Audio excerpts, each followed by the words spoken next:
because a lot of people are commenting and asking questions about the quarterback signings, Stroud and Miller. So I'll summarize them this way.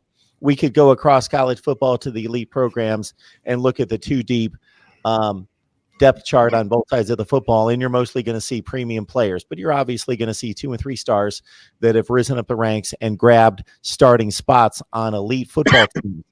So obviously the stars, the rankings, it's all gone. They're on campus. They're competing right now. But in regards to Miller and Stroud, is there a perceived distinction in ability between those two guys based on what you guys have heard? I think most people believe that Stroud has more quote unquote arm talent.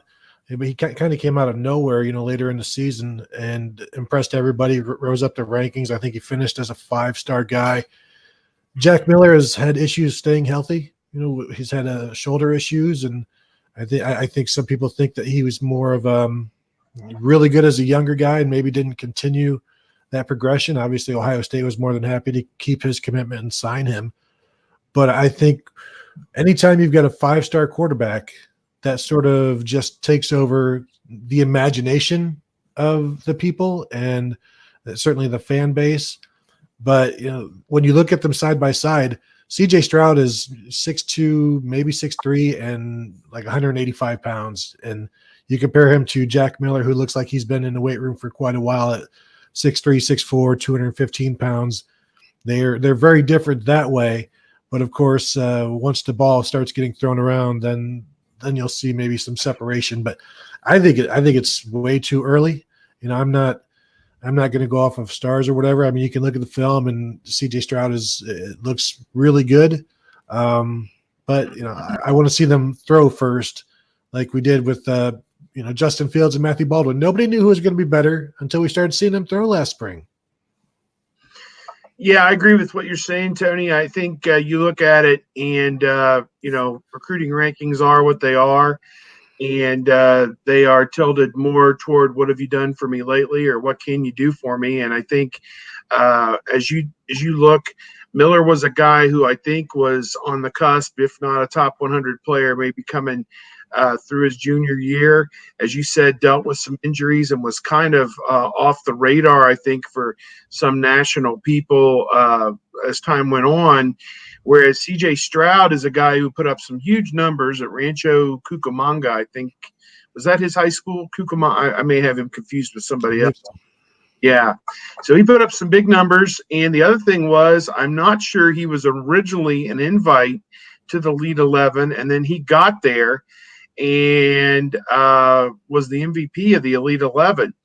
And I think Ryan Day must have had a scout or somebody sending him back information from the Elite 11, because he was getting information from Ohio State, maybe an offer from Ohio State mid-camp, and he recalled the story that he got an offer mid-camp and then went out and won the MVP of the camp. So somebody, maybe it's Quincy Avery, if he was there, maybe I'm making things up, I don't know.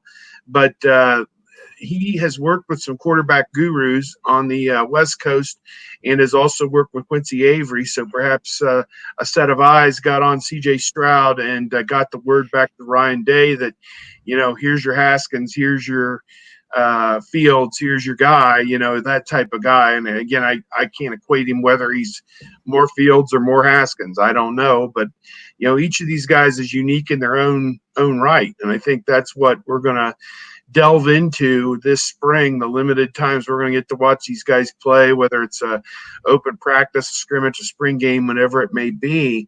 That's what's going to be fun, is to see what each of these guys brings to the table. And, who's the better runner, who's got the better pocket presence, who's got the better arm, who makes better decisions. All these fun things are going to be learned by the coaches and by all the observers and everything this spring. So I think everybody's keeping an open mind. Sounds like they will both be here through the 2020 season and perhaps even through the spring of 2021, where, it'll be open competition. If all things are equal, Justin Fields will leave to go to the NFL after his junior season in 2020 and leave that job wide open.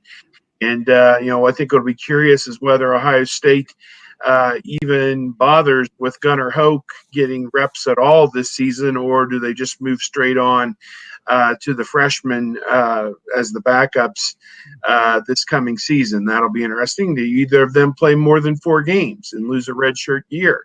That is also an interesting question. You would think Stroud would certainly, as Tony would say, did say without really saying it, has maybe the inside track, but who knows? Maybe Miller reels him in. I don't know. It a lot to be determined, and it all comes down to who's going to compete the most and who's going to be the best leader, the best teammate, the best quarterback. And I think Ryan Day is excited, just as everybody else is, to delve into that.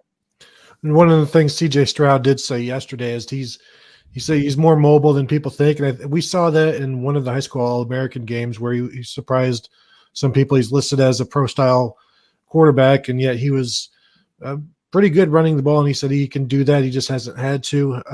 And then Steve was talking about 2021 when it's Stroud and Jack Miller, and don't forget 5-star Kyle McCord coming in at that point. He's going to come in looking to win the job, just as Jack Miller and C.J. Stroud are coming in this season to win the backup job, and they'll compete with Gunnar Hoke to do that. But next season, like with Kyle McCord coming in, those 3 guys competing for that job, you wonder if there's a Dwayne Haskins 2017 situation that happens with one of those guys this season that allows them to win the job next year, and then you've got a new Joe Burrow situation again where he never had a chance to beat the guy out because Dwayne Haskins showed what he could do against Michigan in 2017 and wasn't able to get that out of the coaches' minds during the spring of 2018. So there's so many little things that can happen this season just with those 2 freshman quarterbacks that, even though we don't expect any of them to start this year, could direct their future, be it at Ohio State, be it anywhere else. All it took for Joe Burrow was a broken hand, and then for JT Barrett to get injured before the Michigan game.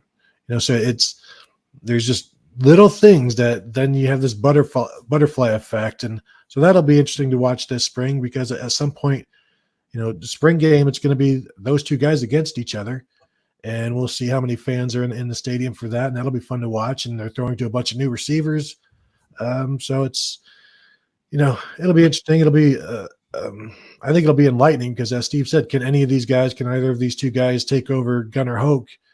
And they obviously have more potential, but they don't have the knowledge of the offense that Hoke does.